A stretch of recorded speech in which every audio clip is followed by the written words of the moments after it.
Hello friends, আজকের ব্লগটা আমি এখান থেকে শুরু করছি। আজকে হচ্ছে তোমার সোমবার মেয়েকে স্কুল থেকে নিয়ে এসেছি। মেয়েকে সকালে স্কুলে পাঠিয়েছিলাম, সেখান থেকে ওকে নিয়ে এলাম। 10টার সময় ওর ছুটি হয়েছে। তোমার দাদা অফিসে চলে গেছে, ঘরের কাজ সব হয়ে গেছে। আর ওই আগের দিন বলেছি যে আজকে আমাদের একটা আছে জন্মদিনের নেমন্তন্ন, ওর ফ্রেন্ডের বাড়ি, সেখানে যাব। সেই ব্লগটা পুরোটাই আজকে সারাদিনে শেয়ার করবো তোমাদের সাথে, তোমরা দেখতে থাকো। আর এখন করব হচ্ছে ব্রেকফাস্ট, মেয়ের টিফিন। আমার স্নান টান সব হয়ে গেছে, ওকে ব্রেকফাস্ট করিয়ে স্নান করিয়ে দেবো, করে একটু রেস্ট নিয়ে তারপর রেডি হব। কি করছি, কোথায় যাচ্ছি, কখন বেরোচ্ছি, সব তোমাদের সাথে শেয়ার করব। তোমরা দেখতে থাকো ভিডিওটা। আর ভালো লাগলে অবশ্যই একটা লাইক করে দিও, আর ভালো লাগলে আমার চ্যানেলটাকে একটু সাপোর্ট করো তোমরা, চ্যানেলটাকে সাবস্ক্রাইব করে। তা চলো দেখতে থাকো। তাই এখানে চলে এসেছি মেয়ের খাবার তৈরি করার জন্য। সকালে স্কুল থেকে এসে যেও একটা ব্রেকফাস্টের মতো ঘরে করে, সেটা করার জন্য। তাও অনেক দিন ধরেই বলছিল চিনি ভরা রুটি খাবে, তা ভাবলাম যে জানলে আজকে একটু করেই দিই গরম গরম।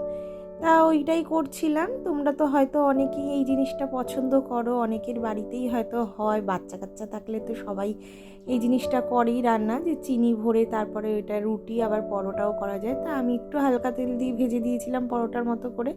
তা বেশ হয়েছিল খেতে। আর এটা শুধু শুধু খাওয়া যায়, শুধু শুধুই খেয়েছি। আর খেতে খুব ভালো হয়েছিল। মেয়ের তো খুব পছন্দ হয়েছে, মেয়েও খেলো, আমিও খাচ্ছিলাম। ওকে প্রথমে দিয়ে দিলাম, তারপর আমি খেতে বসে গেছিলাম।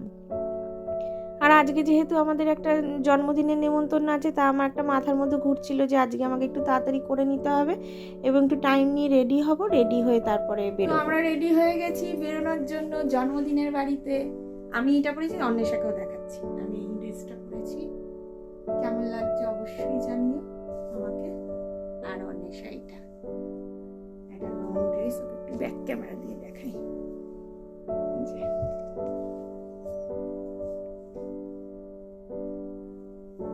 একটু লিপস্টিকও দিয়ে নিয়েছে, একটা টিপ পরে নিয়েছে, সুইট সুইট লাগছে।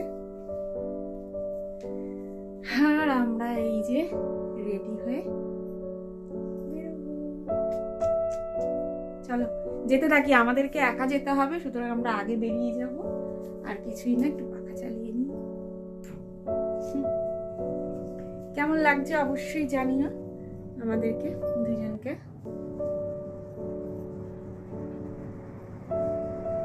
রাস্তায় দেখা হচ্ছে, চলো। লাল গেঞ্জি লাল চাকু সবই ব্যাক হয়ে গেল।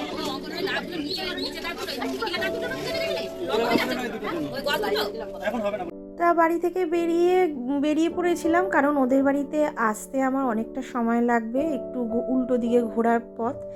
তা ওকে নিয়ে বেরিয়ে এসে টোটো করে তারপর দুটো টোটো চেঞ্জ করে ওদের বাড়িতে আসতে হয়েছিল। আর যেহেতু দুপুরবেলা টোটো অটোটা একটু কম থাকে, দাঁড়াতে হয়েছিল।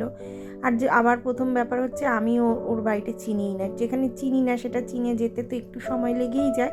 সেই জন্য একটু তাড়াতাড়ি বেরিয়ে পড়েছিলাম। ওদের বাড়ি পৌঁছে গেছিলাম। ওদের বাড়িতে সত্যনারায়ণের পুজো হয়েছে, প্লাস ওর জন্মদিন। তা ওখানে গিয়ে প্রথমে আমরা তো ফল প্রসাদ খেয়ে নিয়েছিলাম, বসে গল্প করছিলাম। তারপরে এই যে ওর কেকটা সাজিয়ে দিয়েছে, দুপুরবেলায় কেকটা কাটিয়ে দিয়েছে, কারণ ওদের ফ্রেন্ডদের সবাইকে দুপুরে আসতে বলেছে, তাই কেকটা দুপুরেই ওর মা বললো কেটে ফেলতে।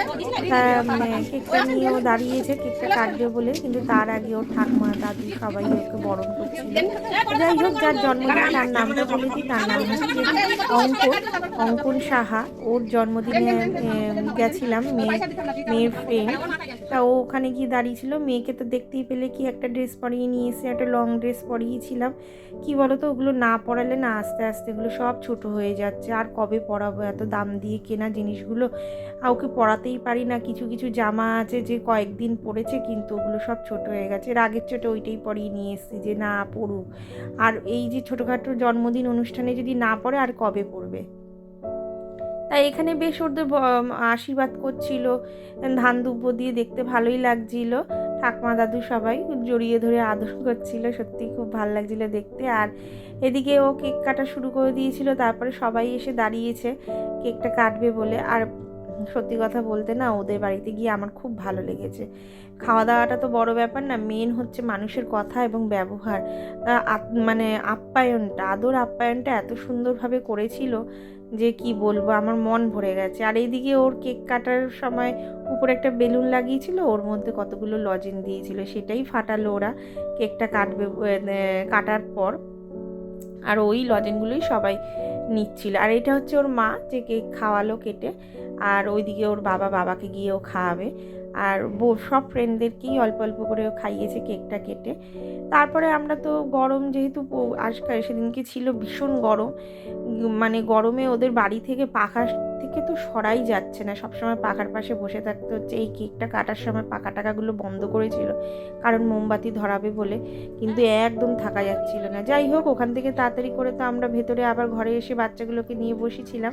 আর এখানে ওরা সব ফ্রেন্ডরা মিলে একটুখানি খেলছিল, আনন্দ করছিল, সেইগুলো একটু ভিডিও করে নিলাম। আর ওদেরকে বলছিলাম, এই দেখ আমি ভিডিও করে রেখেছি, এবার স্কুলে গিয়ে হেড স্যারকে দেখাবো। তো ও ভয় পেয়ে গেছিলো, তাই ওদেরকে একটু দেখালাম। ওর ফ্রেন্ডরা সবাই বসে আনন্দ করছে। তারপরে আমরা গেছিলাম খেতে, বসে পড়েছিলাম, কারণ আমি ভেবেই রেখেছিলাম যে একটু তাড়াতাড়ি চলে আসব, কিন্তু সেটা কিন্তু হয়নি, তাড়াতাড়ি আমি আসতে পারিনি, কারণ ও বন্ধুদের সাথে পেয়েছে, সবার সাথে আনন্দ করছিল। আর ওদের না ওখানে খাওয়া দাওয়ার কী জানি কেন খাওয়ার সময় আমি আর ভিডিও করতে পারি না যে কোনো জায়গায়। তা ওদের ওখানে খাইয়েছিল নিরামিষ, যেহেতু সত্যনারায়ণের পুজো হয়েছিল, তা খাইয়েছিল পোলাও, আলুর দম, পনির, চাটনি, পাঁপড়, পায়েস, মিষ্টি আর আইসক্রিম। তা ভালো হয়েছিল, রান্নাগুলো খুব সুন্দর। আমার তো নিরামিষ রান্না খুবই ভালো লাগে খেতে, আর পনিরটা তো আমার খুবই ভালো লাগে। সেখানে পোলাও আর আলুর দমটা তো খুবই সুন্দর হয়েছিল। আর এখানে ওই যে লজেনগুলো বেলুন ফাটিয়ে পড়লো না, বেলুন ফাটানোর পর সেই লজেনের ভেতরে আবার স্টিকার ছিল, আর ওরা ওই স্টিকারগুলো নিয়েই খেলছিল। তা ওগুলো নিয়ে ওরা অনেকটা সময় কাটিয়ে দিয়েছে। আর তারপরে আমরা খেয়ে দিয়ে বাড়ি চলে এসেছিলাম, আর প্রচণ্ড গরম লাগছিল, পুরো ঘেমে গেছিলাম, তাই তাড়াতাড়ি করে এসে চেঞ্জ করে আমরা একটু শুয়ে পড়েছিলাম, রেস্ট নিয়েছিলাম। তারপরে আমি কোনো ভিডিও করে উঠতে পারিনি, মেয়েও ঘুমিয়ে পড়েছিল, আমিও শুয়ে পড়েছিলাম, খুব ক্লান্ত লাগছিল। আর দুপুরে রোদের মধ্যে বেরিয়েছিল না, খুবই ক্লান্ত লাগছে। যাই হোক, আজকের ভিডিওটা আমি এই পর্যন্ত রাখছি, দেখাবে নতুন একটা ভিডিওতে। ততক্ষণের জন্য তোমরা ভালো থেকো, সুস্থ থেকো, টাটা।